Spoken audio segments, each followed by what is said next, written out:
নমস্কার। গল্পসঙ্গীর গল্পের আসরে সকল শ্রোতাবন্ধুকে স্বাগত জানাই। গল্পসঙ্গীর আজকের নিবেদন অমর কথাশিল্পী শরৎচন্দ্র চট্টোপাধ্যায়ের লেখা গল্প ছবি।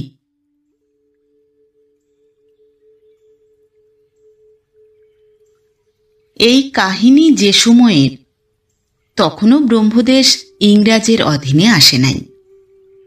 তখনও তাহার নিজের রাজারানী ছিল, পাত্রমিত্র ছিল, সৈন্য সামন্ত ছিল। তখন পর্যন্ত তাহারা নিজেদের দেশ নিজেরাই শাসন করিত। মান্দালে রাজধানী, কিন্তু রাজবংশের অনেকেই দেশের বিভিন্ন শহরে গিয়া বসবাস করিতেন। এমনই বোধ হয় একজন কেহ বহুকাল পূর্বে পেগুর ক্রোশ পাঁচেক দক্ষিণে ইমেদিন গ্রামে আসিয়া বাস করিয়াছিলেন। তাদের প্রকাণ্ড অট্টালিকা, প্রকাণ্ড বাগান, বিস্তর টাকা কড়ি, মস্ত জমিদারি।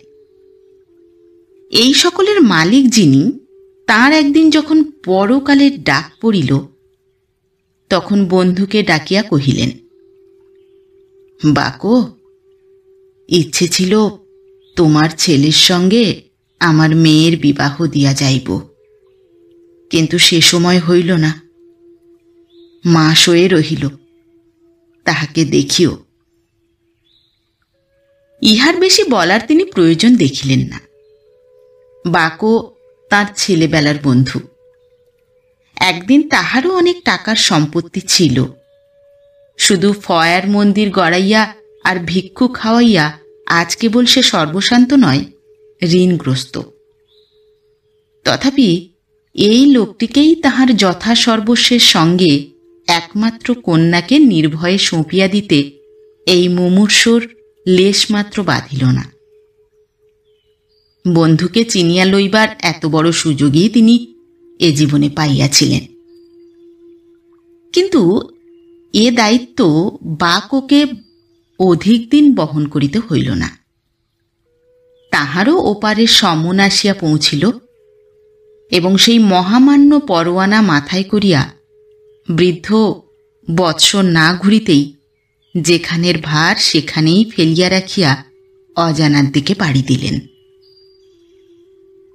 এই ধর্মপ্রাণ দরিদ্র লোকটিকে গ্রামের লোক যত ভালোবাসিত, শ্রদ্ধা ভক্তি করিত, তেমনি প্রচণ্ড আগ্রহে তাহারা ইহার মৃত্যু উৎসব শুরু করিয়া দিল। বাকোর মৃতদেহ মাল্যচন্দনে সজ্জিত হইয়া পালঙ্কে শয়ানো রহিল, এবং নিচে খেলাধুলা, নৃত্যগীত ও আহার বিহারের স্রোত রাত্রিদিন অবিরাম বহিতে লাগিল। মনে হইল ইহার বুঝি আর শেষ হইবে না। পিতৃশোকের এই উৎকট আনন্দ হইতে ক্ষণকালের জন্য কোনো মতে পলাইয়া বাতহীন একটা নির্জন গাছের তলায় বসিয়া কাঁদিতেছিল।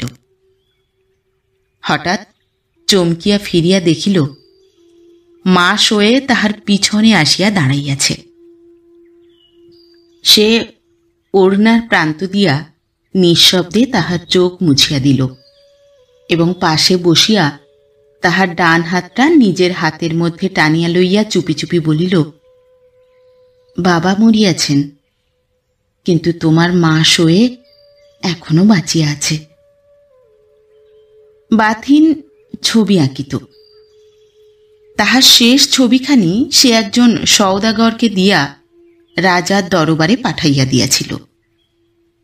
রাজা ছবিখানি গ্রহণ করিয়াছেন, এবং খুশি হইয়া রাজহস্তের বহুমূল্য অঙ্গুরি পুরস্কার করিয়াছেন। আনন্দে মা শোয়ের চোখে জল আসিল।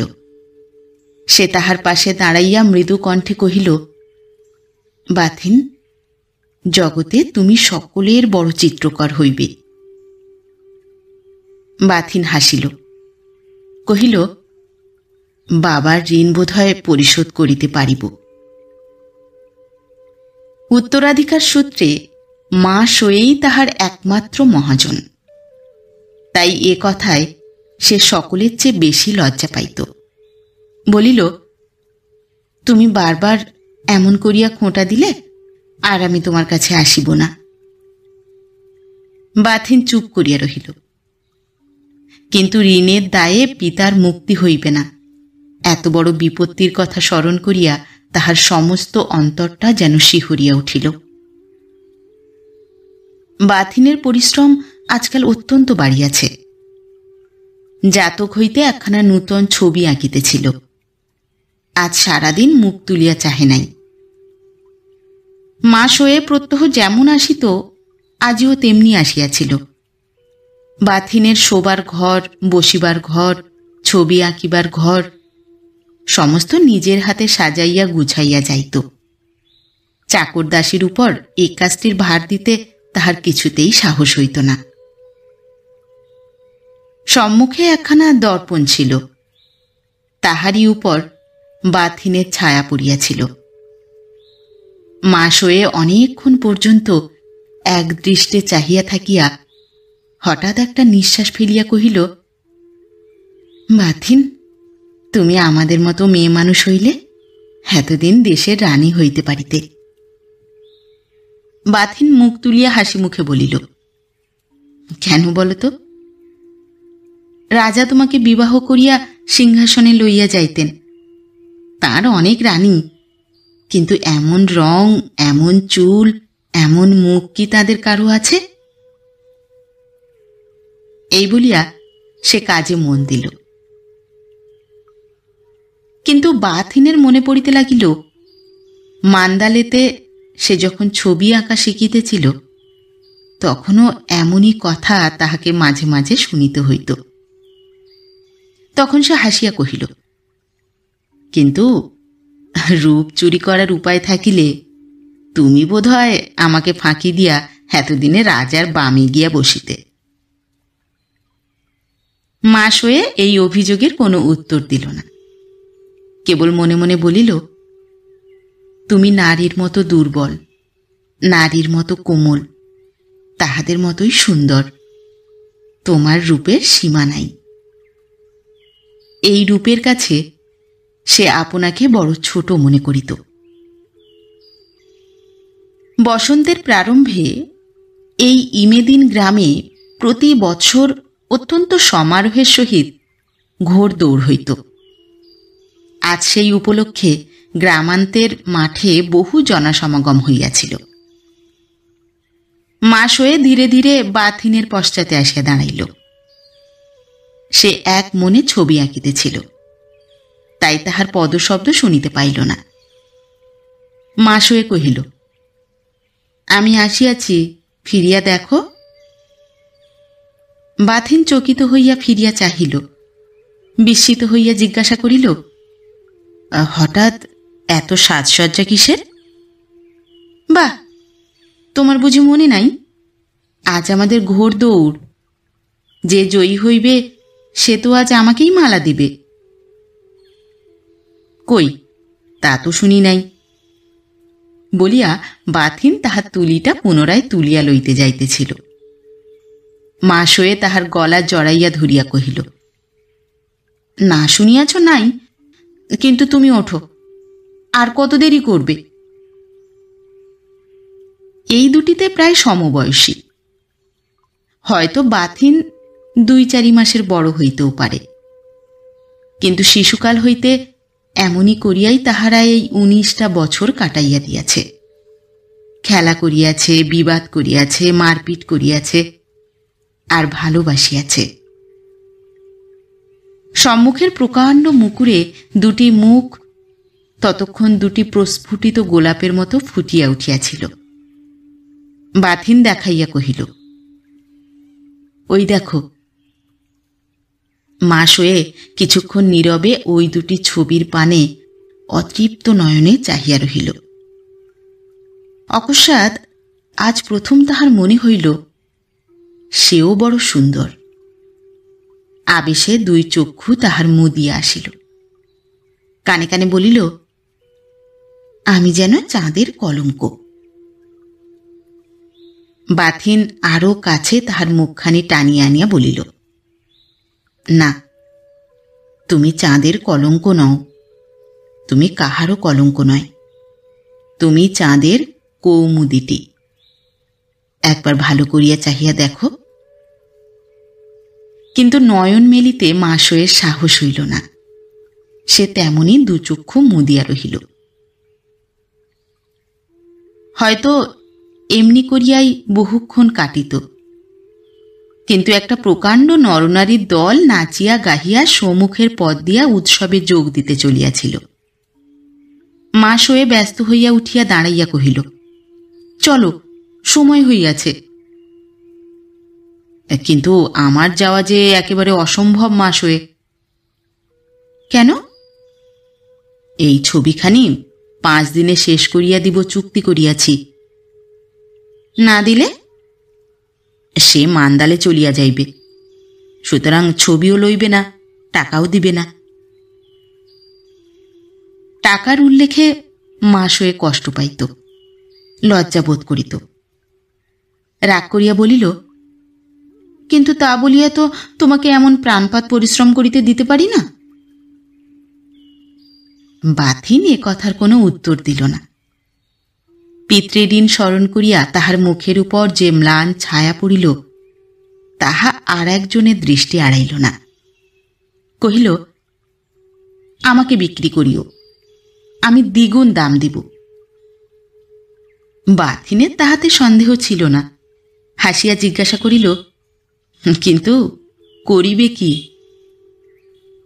মাসয়ে গলার বহুমূল্য হার দেখাইয়া বলিল, ইহাতে যতগুলি মুক্তা, যতগুলি চুনি আছে, সবগুলি দিয়া ছবিটিকে বাঁধাইব, তারপরে শোবার ঘরে আমার চোখের উপর টাঙাইয়া রাখিব। তারপরে যেদিন রাত্রে খুব বড় চাঁদ উঠিবে, আর খোলা জানালার ভিতর দিয়া তাহার জ্যোৎস্নার আলো তোমার ঘুমন্ত মুখের উপর খেলা করিতে থাকিবে, তারপরে তোমার ঘুম ভাঙিয়ে। কথাটা শেষ হইতে পাইল না।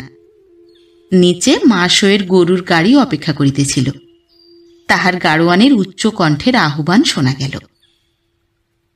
বাথিন ব্যস্ত হইয়া কহিল, তার পরের কথা পরে শুনিব, কিন্তু আর নয়, তোমার সময় হইয়া গেছে, শীঘ্র যাও।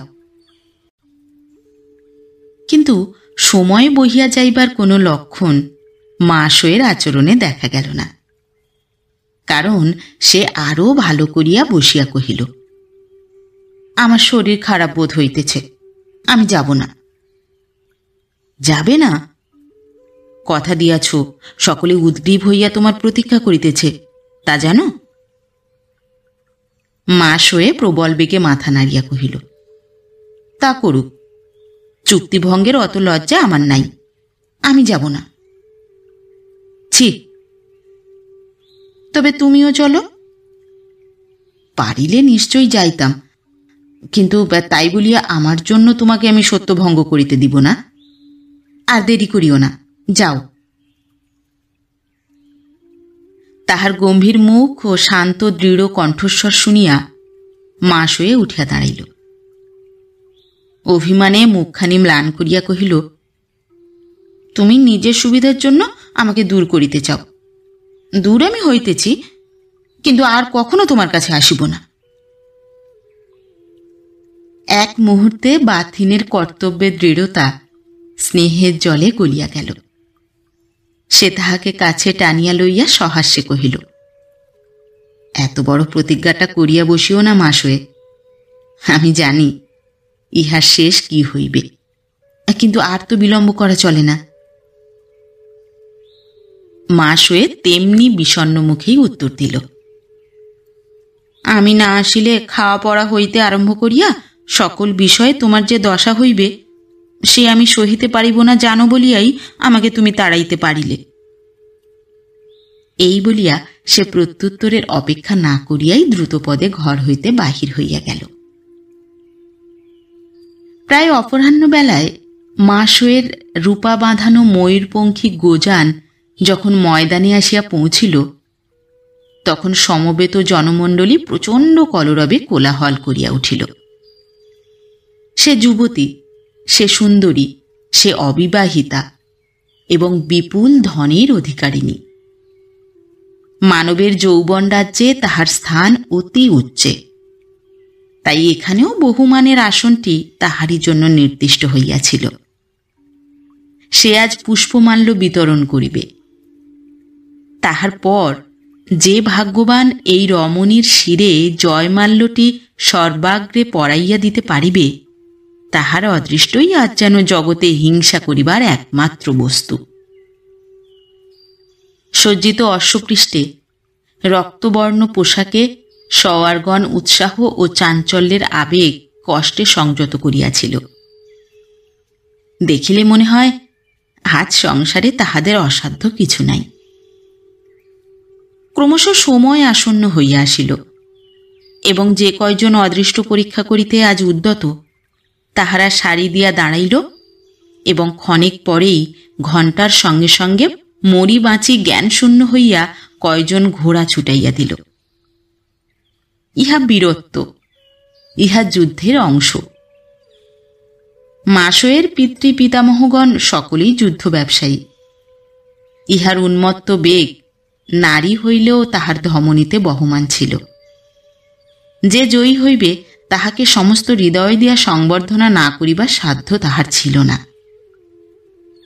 তাই যখন ভিন্ন গ্রামবাসী এক অপরিচিত যুবক আরক্ত দেহে, কম্পিত মুখে, ক্লেদসিক্ত হস্তে তাহার শিরে জয়মাল্য পরাইয়া দিল, তখন তাহার আগ্রহের আতিশয্য অনেক সম্ভ্রান্ত রমণীর চক্ষেই কটু বলিয়া ঠেকিল।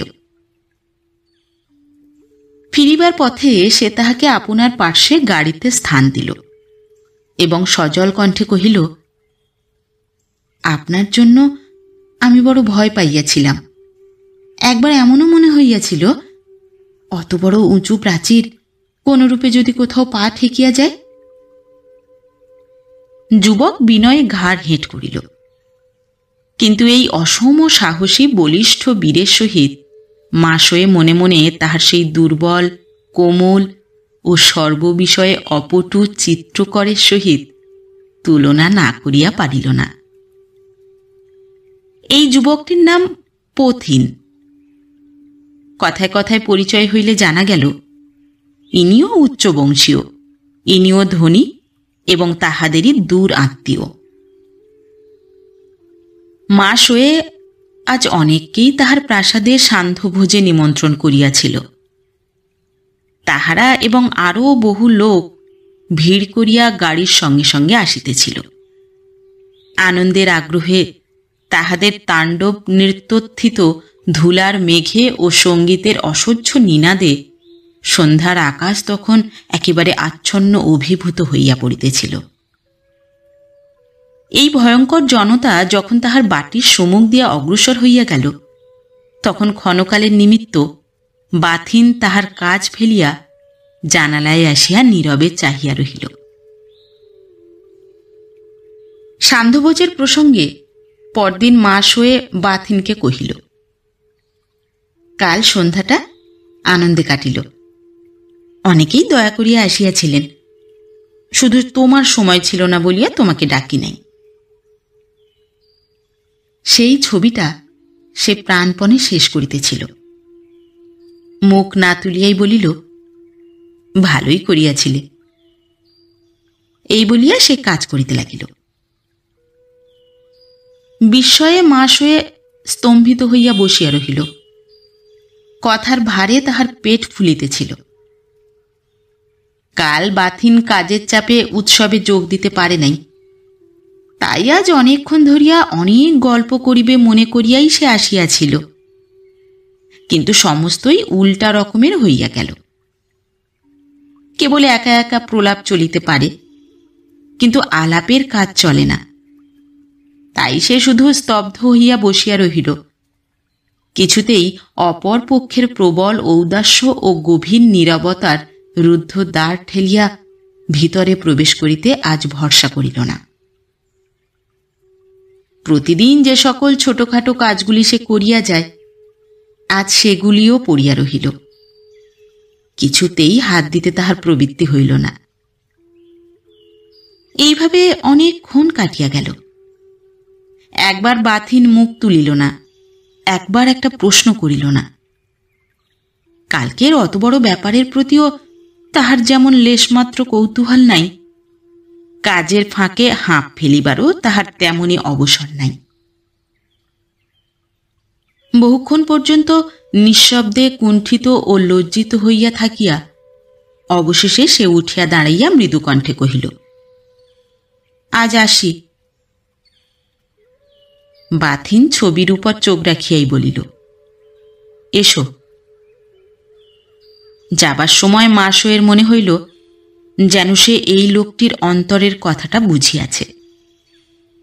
জিজ্ঞাসা করে একবার সে ইচ্ছাও হইল বটে, কিন্তু মুখ খুলিতে পারিল না, নীরবেই বাহির হইয়া গেল।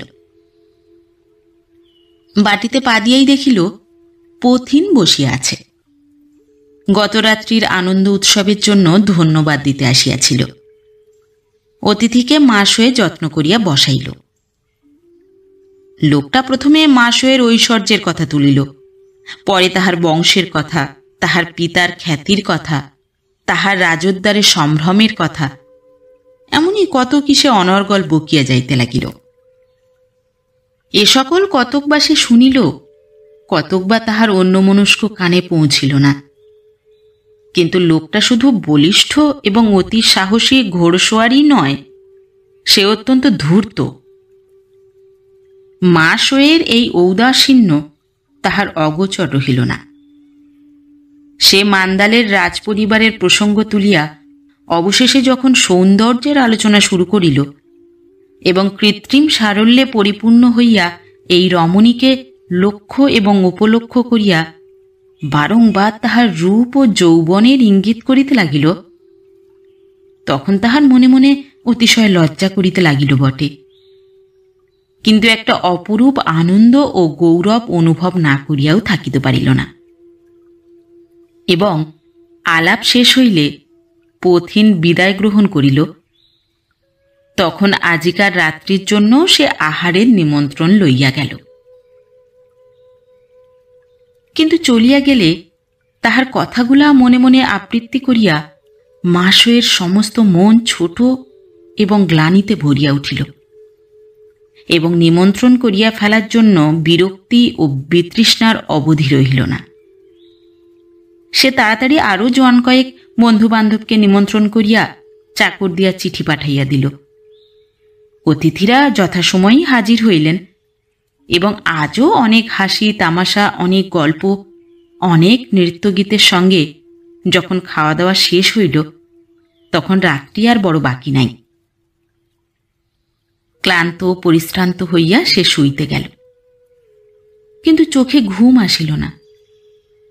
কিন্তু বিস্ময় এই যে যাহা লইয়া তাহার এতক্ষণ এমন করিয়া কাটিল, তাহার একটা কথাও আর মনে আসিল না। সে সকল যেন কত যুগের পুরানো অকিঞ্চিতকর ব্যাপার, এমনই শুষ্ক, এমনই বিরস। তাহার কেবলই মনে পড়িতে লাগিল আর একটা লোককে, যে তাহারই উদ্যান প্রান্তের একটা নির্জন গৃহে এখন নির্বিঘ্নে আছে। আজিকার এত বড় মাতামাতির লেশমাত্র তাহার কানে যাইবার হয়তো এতটুকু পথও কোথাও খুঁজিয়া পায় নাই। চিরদিনের অভ্যাস প্রভাত হইতেই মাসোয়েকে টানিতে লাগিল। আবার সে গিয়া বাথিনের ঘরে আসিয়া বসিল। প্রতিদিনের মতো আজিও সে কেবল একটা এসো বলিয়াই তাহার সহজ অভ্যর্থনা শেষ করিয়া কাজে মন দিল। কিন্তু কাছে বসিয়াও আর একজনের আজ কেবলই মনে হইতে লাগিল ওই কর্মনিরত নীরব লোকটি নীরবেই যেন বহু দূরে সরিয়া গিয়াছে। অনেকক্ষণ পর্যন্ত মাসোয়ে কথা খুঁজিয়া পাইল না। তারপরে সংকোচ কাটাইয়া জিজ্ঞাসা করিল, তোমার আর বাকি কত? অনেক। তবে এই দুদিন ধরিয়া কি করিলে? বাথিন ইহার জবাব না দিয়া চুরুটের বাক্সটা তাহার দিকে বাড়াইয়া দিয়া বলিল, এই মদের গন্ধটা আমি সইতে পারি না। মাসোয়ে এই ইঙ্গিত বুঝিল, জ্বলিয়া উঠিয়া হাত দিয়া বাক্সটা সজোরে ঠেলিয়া দিয়া বলিল, আমি সকালবেলা চুরুট খাই না, চুরুট দিয়া গন্ধ ঢাকিবার কাজও করি নাই, আমি ছোট লোকের মেয়ে নই। বাথিন মুখ তুলিয়া শান্ত কণ্ঠে কহিল, হয়তো তোমার জামা কাপড়ে কোনো রূপে লাগিয়াছে, মদের গন্ধটা আমি বানাইয়া বলি নাই। মাস হয়ে বিদ্যুৎ বেগে উঠিয়া দাঁড়াইয়া কহিল, তুমি যেমন নীচ তেমনি হিংসু, তাই আমাকে বিনা দোষে অপমান করিলে। আচ্ছা, তাই ভালো, আমার জামা কাপড় তোমার ঘর থেকে আমি চিরকালের জন্য সরাইয়া লইয়া যাইতেছি। এই বলিয়া সে প্রত্যুত্তরের অপেক্ষা না করিয়াই দ্রুত বেগে ঘর ছাড়িয়া যাইতেছিল। বাথিন পিছনে ডাকিয়া তেমনি সংযত স্বরে বলিল, আমাকে নীচ ও হিংসু কেহ কখনো বলে নাই। তুমি হঠাৎ অধপথে যাইতে উদ্যত হইয়াছ বলিয়াই সাবধান করিয়াছি। মাস হয়ে ফিরিয়া দাঁড়াইয়া কহিল, অধপথে কি করিয়া গেলাম? তাই আমার মনে হয়। আচ্ছা, এই মন লইয়াই থাকো, কিন্তু যাহার পিতা আশীর্বাদ রাখিয়া গেছেন, সন্তানের জন্য অভিশাপ রাখিয়া যান নাই, তাহার সঙ্গে তোমার মনের মিল হইবে না। এই বলিয়া সে চলিয়া গেল। কিন্তু বাথিন স্থির হইয়া বসিয়া রহিল।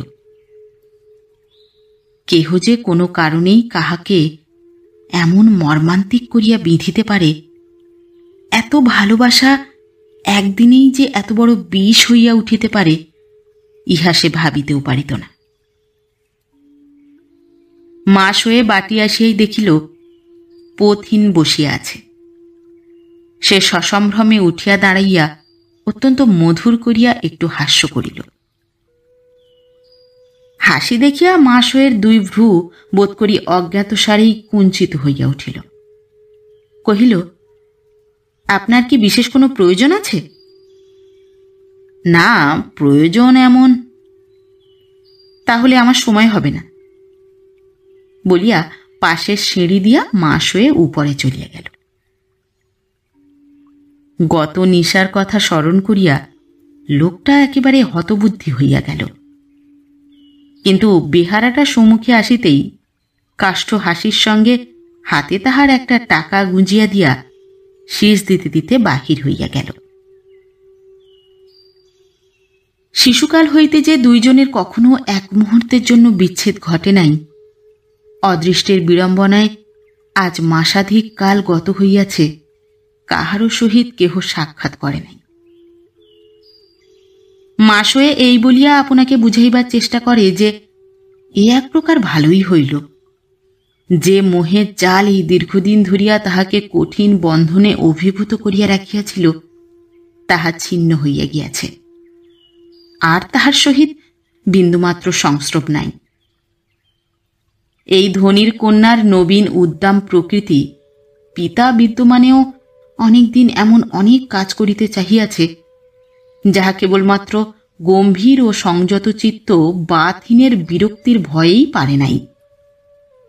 কিন্তু আজ সে স্বাধীন, একেবারে নিজের মালিক নিজে, কোথাও কাহারও কাছে আর লেশমাত্র জবাবদিহি করিবার নাই।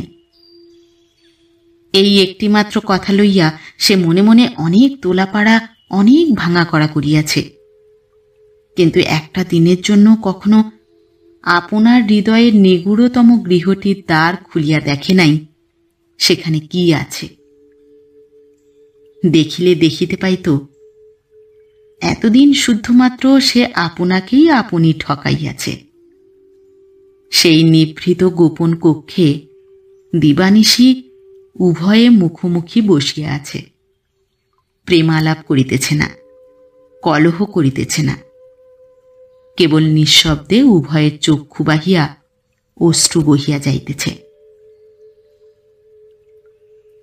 নিজেদের জীবনের এই একান্ত করুণ চিত্রটি তাহার মনশ্চক্ষের অগোচর ছিল বলিয়াই ইতিমধ্যে গৃহে তাহার অনেক উৎসব রজনীর নিষ্ফল অভিনয় হইয়া গেল। পরাজয়ের লজ্জা তাহাকে ধুলির সঙ্গে মিশাইয়া দিল না। কিন্তু আজিকার দিনটা ঠিক তেমন করিয়া কাটিতে চাহিল না।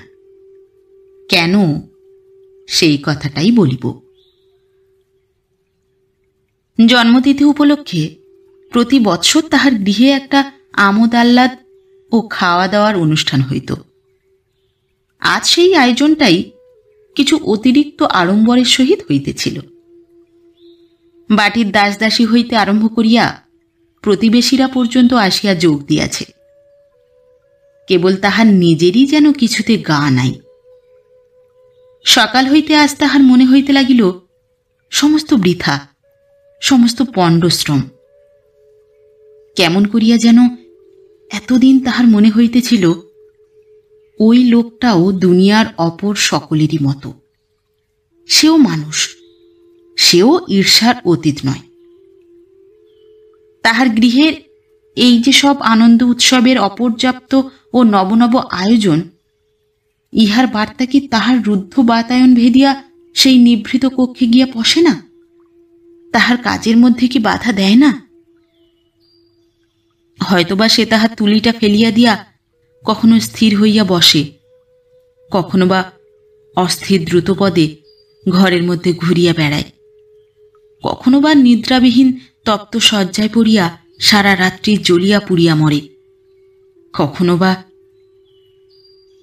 কিন্তু থাক সেসব। কল্পনায় এতদিন মাস হয়ে এক প্রকার তীক্ষ্ণ আনন্দ অনুভব করিতেছিল। কিন্তু আজ তাহার হঠাৎ মনে হইতেছিল কিছুই না, কিছুই না। তাহার কোনো কাজেই তাহার কোনো বিঘ্ন ঘটায় না। সমস্ত মিথ্যা, সমস্ত ফাঁকি। সে ধরিতেও চাহে না, ধরা দিতেও চাহে না। ওই কেমন দুর্বল দেহটা অকস্মাৎ কি করিয়া যেন একেবারে পাহাড়ের মতো কঠিন ও অচল হইয়া গেছে। কোথাকার কোনো ঝঞ্ঝাই আর তাহাকে এক বিন্দু বিচলিত করিতে পারে না। কিন্তু তথাপি জন্মতিথি উৎসবের বিরাট আয়োজন আড়ম্বরের সঙ্গেই চলিতেছিল। পথিন আজ সর্বত্র, সকল কাজে। এমনকি পরিচিতদের মধ্যে একটা কানাঘুষাও চলিতেছিল যে একদিন এই লোকটাই এ বাড়ির কর্তা হইয়া উঠিবে, এবং বোধহয় সেদিন বড় বেশি দূরেও নেই। গ্রামের নরনারীতে বাড়ি পরিপূর্ণ হইয়া গেছে। চারিদিকেই আনন্দ কলরব। শুধু যাহার জন্য এই সব, সেই মানুষটি বিমনা। তাহারই মুখ নিরানন্দের ছায়ায় আচ্ছন্ন। কিন্তু এই ছায়া বাহিরের কাহারও চোখেই প্রায় পড়িল না। পড়িল কেবল বাটির দুই একজন সাবেক দিনের দাসদাসী।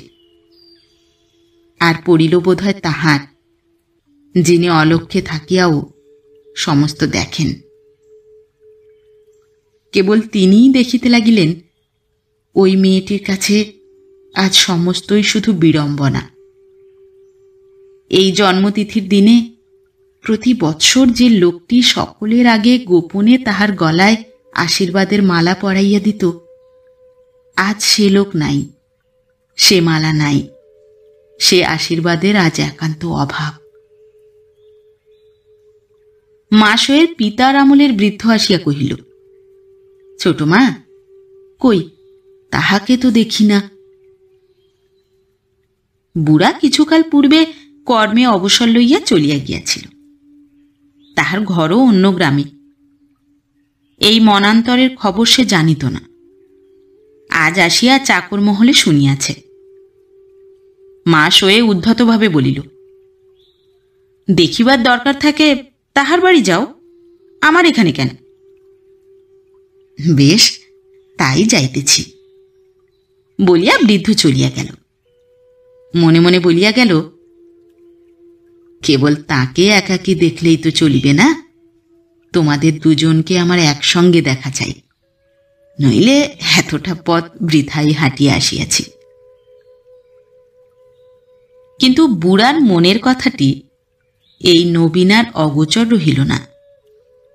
সেই অবধি এক প্রকার সচকিত অবস্থাতেই তাহার সকল কাজের মধ্যে সময় কাটিতেছিল। সহসা একটা চাপা গলার অস্ফুট শব্দে চাহিয়া দেখিল বাথিন। তাহার সর্বাঙ্গ দিয়া বিদ্যুৎ বহিয়া গেল, কিন্তু চক্ষের নিমেষে আপনাকে সংবরণ করিয়া লইয়া সে মুখ ফিরাইয়া অন্যত্র চলিয়া গেল। খানিক পরে বুড়া আসিয়া কহিল, ছোট মা, যাই হোক, তোমার অতিথি, একটা কথাও কি কহিতে নাই? কিন্তু তোমাকে তো আমি ডাকিয়া আনিতে বলি নাই। সেইটাই আমার অপরাধ হইয়া গেছে, বলিয়া সে চলিয়া যাইতেছিল। মা শোয়ে ডাকিয়া কহিল, বেশ তো, আমি ছাড়া আরও তো লোক আছেন, তাঁরা তো কথা বলিতে পারেন। বুড়া বলিল, তা পারেন, কিন্তু আর আবশ্যক নাই, তিনি চলিয়া গেছেন। মা শোয়ে ক্ষণকাল স্তব্ধ হইয়া রহিল। তারপরে কহিল, আমার কপাল, নইলে তুমিও তো তাকে খাইয়া যাইবার কথাটা বলিতে পারিতে। না, আমি এত নির্লজ্জ নই, বলিয়া বুড়া রাগ করিয়া চলিয়া গেল।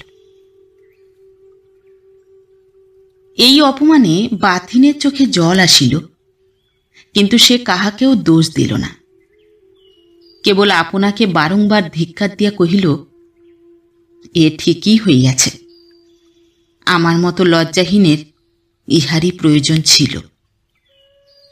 কিন্তু প্রয়োজন যে ওইখানেই, ওই একটা রাত্রির ভিতর দিয়াই শেষ হয় নাই, ইহার চেয়ে অনেক অনেক বেশি অপমান যে তাহার অদৃষ্টে ছিল, ইহা দিন দুই পরে টের পাইল। আর এমন করিয়া টের পাইল যে সে লজ্জা সারা জীবনে কোথায় রাখিবে তাহার কুল কিনারা দেখিল না। যে ছবিটার কথা লইয়া এই আখ্যায়িকা আরম্ভ হইয়াছে, জাতকের সেই গোপার চিত্রটা এতদিনে সম্পূর্ণ হইয়াছে। 1 মাসের অধিক কাল অবিশ্রাম পরিশ্রমের ফল আজ শেষ হইয়াছে। সমস্ত সকালটা সে এই আনন্দেই মগ্ন হইয়া রহিল। ছবি রাজ দরবারে যাইবে, যিনি দাম দিয়া লইয়া যাইবেন, সংবাদ পাইয়া তিনি উপস্থিত হইলেন। কিন্তু ছবির আবরণ উন্মুক্ত হইলে তিনি চমকিয়া গেলেন। চিত্র সম্বন্ধে তিনি আনাড়ি ছিলেন না। অনেকক্ষণ একদৃষ্টে চাহিয়া থাকিয়া অবশেষে ক্ষুব্ধস্বরে বলিলেন, এ ছবি আমি রাজাকে দিতে পারিব না। বাথিন ভয়ে বিস্ময়ে হতবুদ্ধি হইয়া কহিল, কেন? তার কারণ, এ মুখ আমি চিনি। মানুষের চেহারা দিয়া দেবতা গড়িলে দেবতাকে অপমান করা হয়, এ কথা ধরা পড়িলে রাজা আমার মুখ দেখিবেন না। এই বলিয়া সে চিত্রকরের বিস্ফারিত ব্যাকুল চক্ষের প্রতি ক্ষণকাল চাহিয়া থাকিয়া মুখ টিপিয়া হাসিয়া বলিল, একটু মন দিয়া দেখিলেই দেখিতে পাইবেন এ কে। এ ছবি চলিবে না। বাথিনের চোখের উপর হইতে ধীরে ধীরে একটা কুয়াশার ঘোর কাটিয়া যাইতেছিল। ভদ্রলোক চলিয়া গেলেও সে তেমনি দৃষ্টি নিবদ্ধ করিয়া দাঁড়াইয়া রহিল। তাহার চোখ দিয়া জল পড়িতে লাগিল। আর তাহার বুঝিতে বাকি নাই, এতদিন এই প্রাণান্ত পরিশ্রম করিয়া সে হৃদয়ের অন্তঃস্থল হইতে যে সৌন্দর্য, যে মাধুর্য বাহিরে টানিয়া আনিয়াছে, দেবতার রূপে যে তাহাকে অহর্নিশি ছলনা করিয়াছে, সে জাতকের গোপা নহে, সে তাহারই মা শোয়ে। চোখ মুছিয়া মনে মনে কহিল, ভগবান, আমাকে এমন করিয়া বিড়ম্বিত করিলে, তোমার আমি কি করিয়াছিলাম? পথিন সাহস পাইয়া বলিল, তোমাকে দেবতাও কামনা করেন মাস হয়ে, আমি তো মানুষ। মাস হয়ে অন্য মনুষ্যের মতো উত্তর দিল, কিন্তু যে করে না সে বোধ হয় তবে দেবতারও বড়। কিন্তু এ প্রসঙ্গকে সে আর অগ্রসর হইতে দিল না। কহিল, শুনিয়াছি রাজদরবারে আপনার যথেষ্ট প্রতিপত্তি আছে, আমার একটা কাজ করিয়ে দিতে পারেন খুব শীঘ্র? পথিন উৎসুক হইয়া জিজ্ঞাসা করিল, কি? একজনের কাছে আমি অনেক টাকা পাই, কিন্তু আদায় করিতে পারি না, কোনো দলিল নাই। আপনি কিছু উপায় করিতে পারেন? পারি, কিন্তু তুমি কি জানো না এই কর্মচারীটিকে? বলিয়া লোকটা হাসিল। এই হাসির মধ্যেই স্পষ্ট উত্তর ছিল। মাস হয়ে ব্যগ্র হইয়া তাহার হাতটা চাপিয়া ধরিয়া বলিল, তবে দিন একটি উপায় করিয়া, আজই। আমি একটা দিনও আর বিলম্ব করিতে চাহি না। পথিন ঘাড় নাড়িয়া কহিল, বেশ, তাই। এই ঋণটা চিরদিন এত তুচ্ছ, এত অসম্ভব, এতই হাসির কথা ছিল যে এ সম্বন্ধে কেহ কখনো চিন্তা পর্যন্ত করে নাই। কিন্তু রাজকর্মচারীর মুখের আশায় মাসের সমস্ত দেহ এক মুহূর্তে উত্তেজনায় উত্তপ্ত হইয়া উঠিল। সে দুই চক্ষু প্রদীপ্ত করিয়া সমস্ত ইতিহাস বিবৃত করিয়া কহিতে লাগিল, আমি কিছুই ছাড়িয়া দিব না, একটা কড়ি পর্যন্ত না। যোগ যেমন করিয়া রক্ত শুষিয়া লয়, ঠিক তেমনি করিয়া, আজই, এখনই হয় না? এ বিষয়ে এই লোকটাকে অধিক বলা বাহুল্য। ইহা তাহার আশার অতীত। সে ভিতরের আনন্দ ও আগ্রহ কোনো মতে সংবরণ করিয়া বলিল, রাজার আইন অন্তত 7 দিনের সময় চায়, এ সময়টুকু কোনরূপে ধৈর্য ধরিয়া থাকিতেই হইবে। তাহার পরে যেমন করিয়া খুশি, যত খুশি রক্ত শুষিবেন, আমি আপত্তি করিব না। সেই ভালো, কিন্তু এখন আপনি যান। এই বলিয়া সে এক প্রকার যেন ছুটিয়া পলাইল। এই দুর্বোধ্য মেয়েটির প্রতি লোকটির লোভের অবধি ছিল না, তাই অনেক অবহেলা সে নিঃশব্দে পরিপাক করিত, আজিও করিল। বরঞ্চ গৃহে ফিরিবার পথে আজ তাহার পুলকিত চিত্ত পুনঃ পুনঃ এই কথাটাই আপনাকে আপনি কহিতে লাগিল, আর ভয় নাই, তাহার সফলতার পথ নিষ্কণ্টক হইতে আর বোধহয় অধিক বিলম্ব হইবে না। বিলম্ব হইবে না সে কথা সত্য, কিন্তু কত শীঘ্র এবং কত বড় বিস্ময় যে ভগবান তাহার অদৃষ্টে লিখিয়া রাখিয়াছিলেন, এ আজ কল্পনা করাও তাহার পক্ষে সম্ভব ছিল না। ঋণের দাবির চিঠি আসিল। কাগজখানা হাতে করিয়া বাথিন অনেকক্ষণ চুপ করিয়া বসিয়া রহিল। ঠিক এই জিনিসটি সে আশা করে নাই বটে, কিন্তু আশ্চর্যও হইল না। সময় অল্প, শীঘ্র কিছু একটা করা চাই। একদিন নাকি মাসের রাগের উপর তাহার পিতার অপব্যয়ের প্রতি বিদ্রূপ করিয়াছিল। তাহার এ অপরাধ সে বিস্তৃতও হয় নাই, ক্ষমাও করে নাই। তাই সে সময় ভিক্ষার নাম করিয়া আর তাহাকে অপমান করিবার কল্পনাও করিল না। শুধু চিন্তা এই যে তাহার যাহা কিছু আছে সব দিয়াও পিতাকে ঋণমুক্ত করা যাইবে কি না। গ্রামের মধ্যেই একজন ধনী মহাজন ছিল। পরদিন সকালেই সে তাহার কাছে গিয়া গোপনে সর্বস্ব বিক্রি করিবার প্রস্তাব করিল। দেখা গেল যাহা তিনি দিতে চাহেন তাহাই যথেষ্ট। টাকাটা সে সংগ্রহ করিয়া ঘরে আনিল। কিন্তু একজনের অকারণ হৃদয়হীনতা যে তাহার সমস্ত দেহমনের উপর অজ্ঞাতসারে কত বড় আঘাত দিয়াছিল, ইহা সে জানিল তখন যখন জ্বরে পড়িল। কোথা দিয়া যে দিনরাত্রি কাটিল তাহার খেয়াল রহিল না। জ্ঞান হইলে উঠিয়া বসিয়া দেখিল সেই দিনই তাহার মেয়াদের শেষ দিন। আজ শেষ দিন। আপনার নিভৃত কক্ষে বসিয়া মাস হয়ে কল্পনার জাল বুনিতেছিল। তাহার নিজের অহংকার অনুক্ষণ ঘা খাইয়া খাইয়া আর একজনের অহংকারকে একেবারে অভ্রভেদী উচ্চ করিয়া দাঁড় করাইয়াছিল। সেই বিরাট অহংকার আজ তাহার পদমূলে পড়িয়া যে মাটির সঙ্গে মিশাইবে ইহাতে তাহার লেশমাত্র সংশয় ছিল না। এমন সময় ভৃত্য আসিয়া জানাইল নিচে বাথিন অপেক্ষা করিতেছে। মাসয়ে মনে মনে ক্রূর হাসি হাসিয়া বলিল, জানি সে নিজেও ইহারই প্রতীক্ষা করিতেছিল।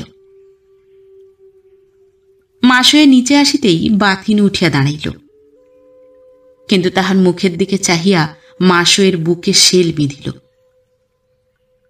টাকা সে চাহে না, টাকার প্রতি লোভ তাহার কানাকড়ির নাই, কিন্তু সেই টাকার নাম দিয়া কত ভয়ঙ্কর অত্যাচার যে অনুষ্ঠিত হইতে পারে ইহা সে আজ এই দেখিল।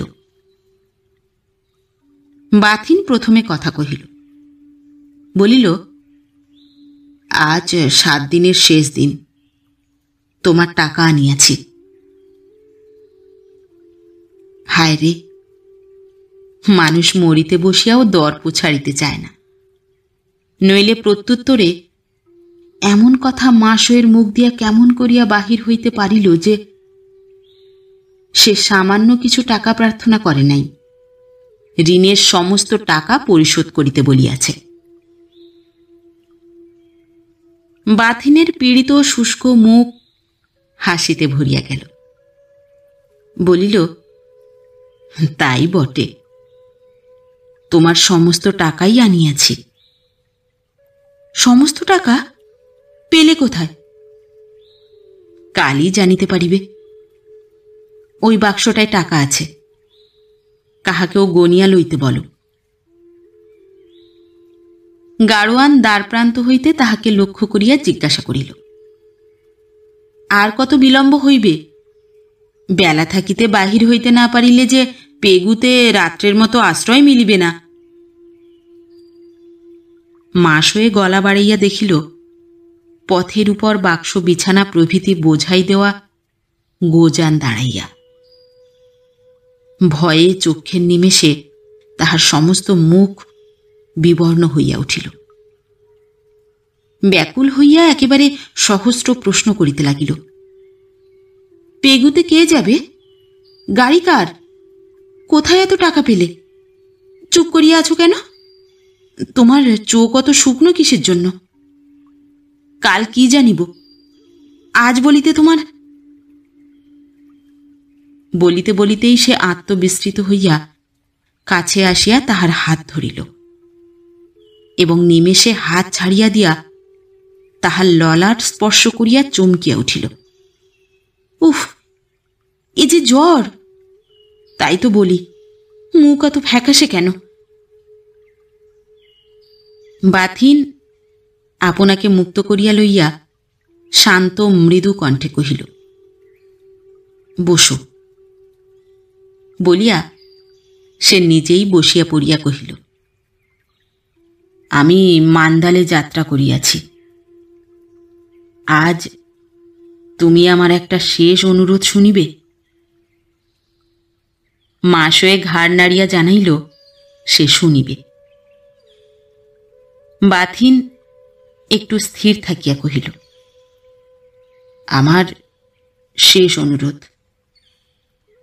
সৎ দেখিয়া কাহাকেও শীঘ্র বিবাহ করিও।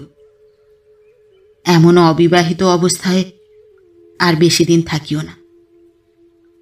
আর একটা কথা। এই বলিয়া সে আবার কিছুক্ষণ মৌন থাকিয়া এবার আরো মৃদু কণ্ঠে বলিতে লাগিল, আর একটা জিনিস তোমাকে চিরকাল মনে রাখিতে বলি। এই কথাটা কখনো ভুলিবে না যে লজ্জার মতো অভিমানও স্ত্রীলোকের ভূষণ বটে। কিন্তু বাড়াবাড়ি করিলে। মা শোয়ে অধীর হইয়া মাঝখানেই বলিয়া উঠিল, ওসব আর একদিন শুনিব। টাকা পেলে কোথায়? বাথিন হাসিল, কহিল, এ কথা কেন জিজ্ঞাসা করো? আমার কি না তুমি জানো? টাকা পেলে কোথায়?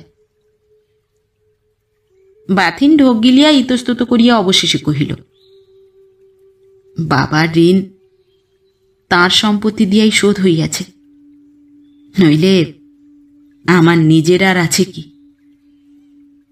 তোমার ফুলের বাগান, সেও তো বাবার। তোমারও তো বই। বই লইয়া আর কি করিব? তাছাড়া সেও তো তাঁরই। মাস হয়ে একটা নিঃশ্বাস ফেলিয়া বলিল, যাক, ভালোই হইয়াছে। এখন উপরে গিয়া শুইয়া পড়িবে, চলো। কিন্তু আজ যে আমাকে যাইতেই হইবে। এই জ্বর লইয়া? এ কি তুমি সত্যিই বিশ্বাস করো তোমাকে আমি এই অবস্থায় ছাড়িয়া দিব? এই বলিয়া সে কাছে আসিয়া আবার হাত ধরিল। এবার বাথিন বিস্ময়ে চাহিয়া দেখিল, মাসয়ের মুখের চেহারা এক মুহূর্তেই একেবারে পরিবর্তিত হইয়া গিয়াছে। সে মুখে বিষাদ, বিদ্বেষ, নিরাশা, লজ্জা, অভিমান কিছুরই চিহ্ন মাত্র নাই। আছে শুধু বিরাট স্নেহ ও তেমনি বিপুল শঙ্কা। এই মুখ তাহাকে একেবারে মন্ত্রমুগ্ধ করিয়া দিল। সে নিঃশব্দে ধীরে ধীরে তাহার পিছনে পিছনে উপরে শয়নকক্ষে আসিয়া উপস্থিত হইল। তাহাকে শয্যায় শোয়াইয়া দিয়া মাসয়ে কাছে বসিল। দুটি সজল দৃপ্ত চক্ষু তাহার পাণ্ডুর মুখের উপর নিবদ্ধ করিয়া কহিল, তুমি মনে করো কতকগুলো টাকা আনিয়াছ বলিয়াই আমার ঋণ শোধ হইয়া গেল? মান্দালের কথা ছাড়িয়া দাও। আমার হুকুম ছাড়া এই ঘরের বাহিরে গেলেও আমি ছাদ হইতে নিচে লাফাইয়া পড়িয়া আত্মহত্যা করিব। আমাকে অনেক দুঃখ দিয়াছ, কিন্তু আর দুঃখ কিছুতেই সহিব না, এ তোমাকে আমি নিশ্চয়ই বলিয়া দিলাম। বাথিন আর জবাব দিল না। গায়ের কাপড়টা টানিয়া লইয়া একটা দীর্ঘশ্বাস ফেলিয়া পাশ ফিরিয়া শুইল।